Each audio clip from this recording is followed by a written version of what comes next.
নমস্কার বন্ধুরা, সব কিছু গুছিয়ে নিয়ে চলে এসেছি রান্নাঘরে। আজ খুব সহজভাবে একটা টিফিন নাস্তা রেসিপি আপনাদের বানিয়ে দেখাবো। বন্ধুরা, আপনারা তো তেলের পিঠে খেয়েছেন অনেক রকমভাবে। আজ আমি আপনাদের বানিয়ে দেখাবো আলুর তেলের পিঠে। মাত্র 10 মিনিটে আপনারা খুব ঝটপট বানিয়ে নিতে পারবেন এই আলুর তেলের পিঠে। আলুর তেলের পিঠে বানানোর জন্য আমি এখানে একটা বেশ বড় সাইজের আলু সিদ্ধ করে নিয়েছি। তো গ্রেটারে করে প্রথমেই এই আলুটা গ্রেট করে নেব। আলুটা গ্রেট করে নিচ্ছি কারণ আলুটা যদি আমি হাতে মেখে নিই কিছু গোটা থেকে যায়। তো এই রেসিপিটিতে আলুটা গোটা থাকলে হবে না, আলুটা একদম খুব মিহি করে মেখে নিতে হবে। বন্ধুরা, আলুটা আমি গ্রেট করে নিয়েছি। এবার আলুর মধ্যে দিয়ে দেব কিছু মশলা। প্রথমেই দিয়ে দেব স্বাদ মতো লবণ, দিয়ে দেব একটু বেকিং পাউডার, আর দিয়ে দেব একটু চাট মশলা,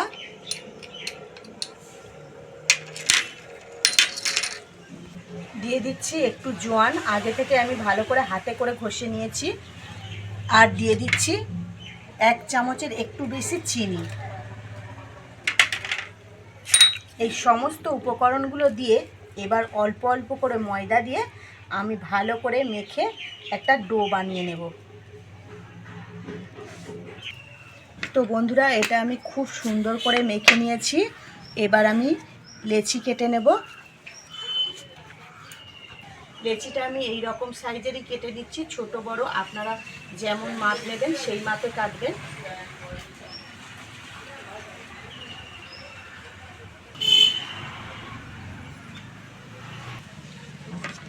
অল্প অল্প আটা ছড়িয়ে আমি লেচিগুলোকে গোল করে নিচ্ছি।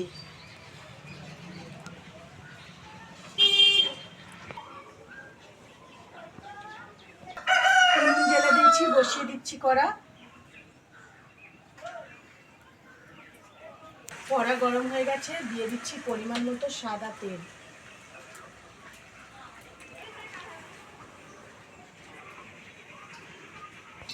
তো বন্ধুরা, তেল গরম হয়ে গেছে, এখান থেকে একটা লেচি তুলে নেব।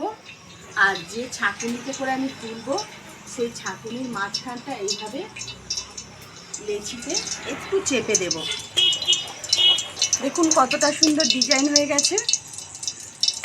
এবার এটা তেলের মধ্যে ছেড়ে দিচ্ছি, খুব ভালো করে নেড়ে চেড়ে ভেজে নেব। তো আরও একটা লেচি আমি নিচ্ছি, আর একইভাবে এই ছাঁকুনির মাঝখানটা লেচির মধ্যে একটু চেপে দিচ্ছি। তো এইভাবে কিন্তু সব কটা তেলের পিঠা আমি তৈরি করে নেব। আর এই পিঠাটা মাত্র 5 মিনিটে তৈরি করতে পারবেন, আর খেতে কিন্তু অপূর্ব অপূর্ব সুন্দর লাগে। তো বন্ধুরা, এইভাবে তেল ছড়িয়ে ছড়িয়ে খুব অল্প আঁচে ভালো করে নেড়ে চেড়ে উল্টে পাল্টে কিন্তু এই পিঠাগুলো ভেজে নেব। আর দেখুন ভাজার পর কিন্তু কতটা বড় হয়ে যাচ্ছে। এটা খেতে কিন্তু খুব সুন্দর লাগে, যেহেতু আলু দেওয়া রয়েছে, চাট মশলা, জোয়ান রয়েছে। এগুলো খেলে জোয়ানগুলো যখন মুখে পড়বে খুব একটা সুন্দর টেস্ট লাগবে। এটা বানাতে কিন্তু খুবই সহজ, আপনারা খুব সহজেই বাড়িতে বানাতে পারবেন। মাত্র 10 মিনিটেই কিন্তু বানিয়ে ফেলতে পারবেন।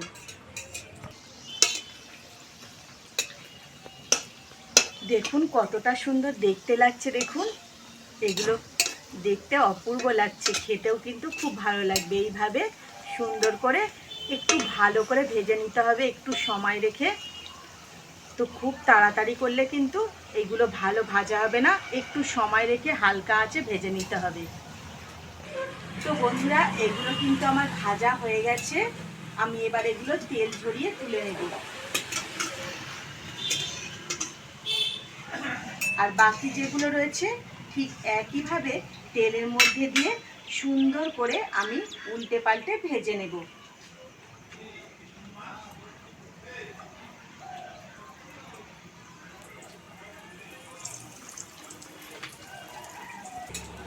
তো বন্ধুরা, সব কটা আলুর তেলের পিঠে কিন্তু আমার ভাজা হয়ে গেছে।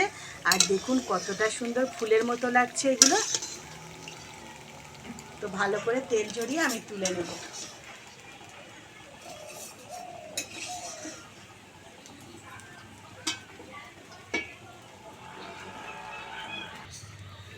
বন্ধুরা দেখুন কত সহজে তৈরি হয়ে গেল আলুর তেলের পিঠা। এগুলো দেখতে যেমন সুন্দর, খেতেও কিন্তু দারুণ হয়। বন্ধুরা একটা আপনাদের ভেঙে দেখাচ্ছি, দেখুন কতটা সুন্দর। এটা ওপরটা কিন্তু খুবই সুন্দর মুচমুচে, আর ভেতরটা দেখুন কতটা সুন্দর হয়েছে। এটা কিন্তু খেতে দারুণ লাগবে। তো বন্ধুরা, লতিকা রান্নাঘরে আজকের রেসিপি এই পর্যন্তই। আবারও দেখা হবে নতুন একটা রেসিপি নিয়ে। ততক্ষণ আপনারা ভালো থাকবেন। Bye bye.